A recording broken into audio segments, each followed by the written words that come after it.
So welcome back, it's me again, Miko Moto Farm. So sa video natin ito, Kamoto Farm, ay may nag-request na bubuksan daw natin yung bago nating nabili na inverter welding machine para makita natin yung interior parts. So ito siya, Kamoto Farm, at maganda nga yung kanyang ideya, suggestion na bubuksan natin para alam natin yung nasa loob o parts ng Wadfo inverter welding machine.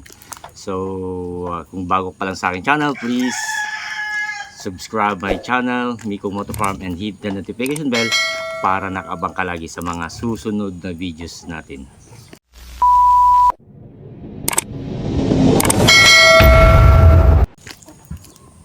Although wala po tayong ideya kung ano-ano yung mga pangalan ng mga electronic parts ng inverter welding machine na to, itong inverter welding machine nating Wadfo, ay dahil request po ng isa nating nag-comment. So bubuksan po natin at ipapakita natin sa video ito para sa mga nagbabalak, nagnanais na bumili ng kanilang inverter welding machine, makikita nyo yung internal parts ng inverter welding machine na to. So meron tayong screwdriver dito. So nandito yung ating Wadfo inverter welding machine. So try natin Kamoto Farm na buksan. So ayan. So ayan nga, Phillips screw siya. Ito siya, 320 volts ay amperes, sorry. So yung ating in order ay 350 amperes, pero yung dumating 320 lang. So seller, ayusin nyo naman. Buksan na natin, Kamoto Farm.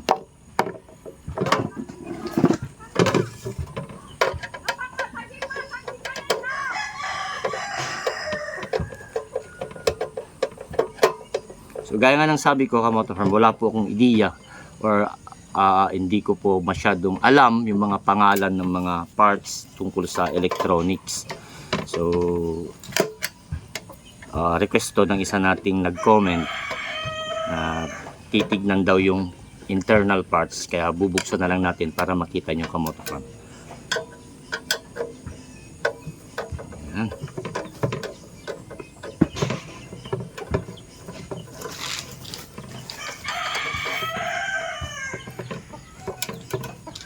So meron siyang 8 na screw.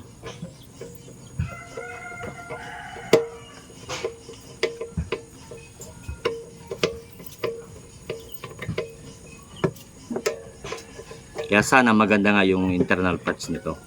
So yung ating re-aim ay nabuksan na natin at maganda yung kanyang internal parts na meron siyang 4 na capacitor, kung hindi ako nagkakamali.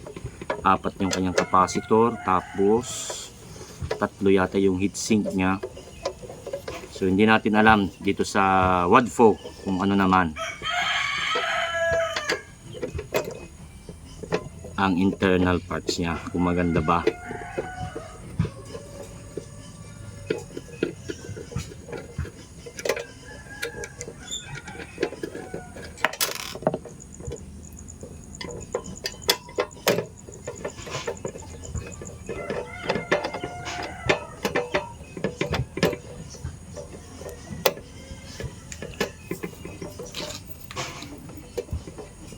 So nabili po natin ito ng 2,000, almost 2,200, pero may kasama siyang angle grinder na 800 watts. So maganda dahil may free.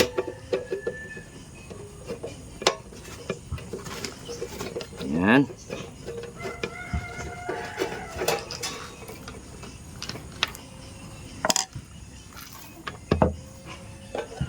Ayan, Farm. Nabuksan na natin. So lapit natin yung camera.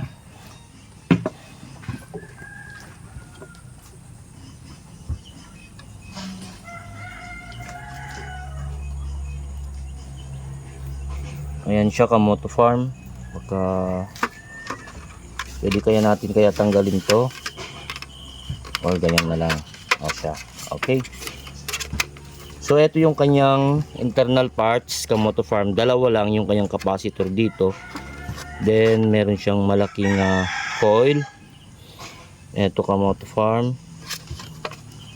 Ganon din, mayroon siyang heatsink na 3. Then may ano tawag dito, Kamoto Farm, yung para mag automatic shut off siya pag reach niya yung init. So dalawa lang, Kamoto Farm, yung kanyang capacitor. Tapos ito, hindi ko kabisado, Kamoto Farm. Ayan siya, papakita na lang natin sa video natin. Yan. So dalawa lang.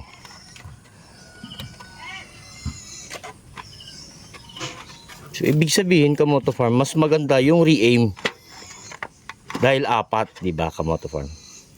So ito dalawa lang. So hindi ko lang alam kung meron pa siya dito sa mga iba niyang parts, kung may iba siyang capacitor na nagpapagana sa kanya para mas malakas. Yan. Kita ba, Kamoto Farm? So meron siyang blower, hindi gaanong malaki yung kanyang blower. Yan. Hindi gaya ng re-aim na mas malaki yung kanyang blower. So ayan yung kanyang internal parts, Kamoto Farm. Yan. So hindi ko naman siya sinasabing mahina dahil makikita natin sa video at nasubukan ko na rin nung unboxing review natin, na try natin na okay naman, malakas naman siya. Yan siya.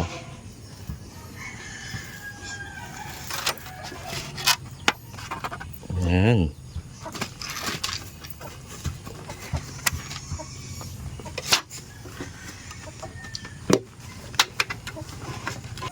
So ayun nga, Kamoto Farm, nakita nyo yung internal parts ng Wadfo inverter welding machine 320 amperes. So yan siya. So kung ihahambing natin sa mga ibang inverter welding machine gaya ng mga Inco, Re-aim, so iba siya kung makikita natin, Kamoto Farm. So hindi ko naman siya sinasabing mahina dahil dalawa lang yung kanyang capacitor. At may ihahambing lang natin, Kamoto Farm. May kukumpara lang natin. Ayan. Sa kanyang coil, okay naman, malalaki yung kanyang wire. Ayan siya, Kamoto Farm. So sana nagustuhan nyo yung video nito. At please don't forget to subscribe my YouTube channel, Mikong Moto Farm. At salamat sa inyong panunod. God bless us everyone. Advance Merry Christmas. Mikong Moto Farm signing off. Bye.